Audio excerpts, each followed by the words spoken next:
Yayasan Sultan Hamid II memberikan klarifikasi terkait adanya pernyataan yang disampaikan oleh mantan Kepala Badan Intelijen Negara yakni AM Hendro Priyono dari salah satu channel YouTube yang menyebutkan Sultan Hamid II adalah pengkhianat bangsa. Ketua Yayasan Sultan Hamid II Ansyari Dimyati menyampaikan beberapa klarifikasi, di antaranya selama ini pihaknya tidak pernah melakukan upaya politisasi sejarah bangsa, tapi yang dilakukan adalah meluruskan sejarah bangsa Indonesia. Lalu Sultan Hamid II yang disampaikan oleh AM Hendro Priyono dalam satu channel YouTube bukan pejuang bangsa, sedangkan Sultan Hamid II bertanda tangan di konvensi meja bundar. Selanjutnya yaitu Sultan Hamid II adalah sebagai perancang lambang negara, Garuda Pancasila. Jasa Sultan Hamid II begitu besar bagi bangsa Indonesia. Kemudian soal W. Sterling, menurutnya Sultan Hamid II tidak terbukti melakukan makar, dan ini dibantah secara ilmiah dalam tesis Ansyari Dimyati.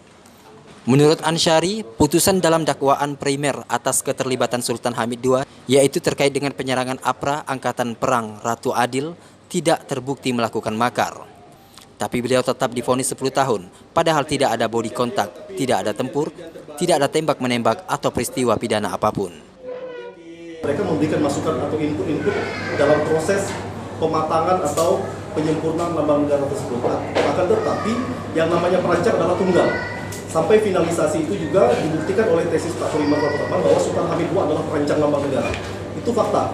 Dan melalui atau melewati basis ujian yang teruji oleh para guru besar di Universitas Indonesia.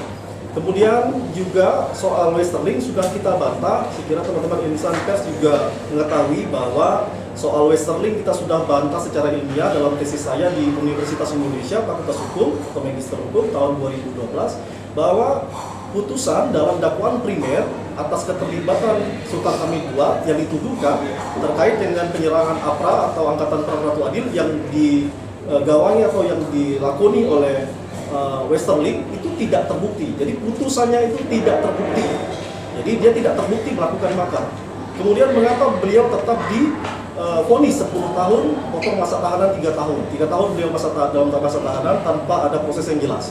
Kemudian itu juga saya bantah bahwa niat dia untuk melakukan pembunuhan terhadap 3 Dewan Menteri RIS itu dibatalkan. Jadi tidak ada body contact, tidak ada tempur, tidak ada tembak-menembak, dan tidak ada kejadian peristiwa pidana apapun. Nah, kemudian dipolitisasi dan itu kemudian menjadi peradilan politik. Itu bantahan kami secara resmi dari Yayasan Sultan Hamid. Artinya terhadap dakwaan atau terhadap tuntutan kepada Sultan Hamid II itu kami anulir secara hukum dan secara ilmiah. Maulid Pon TV memberitakan.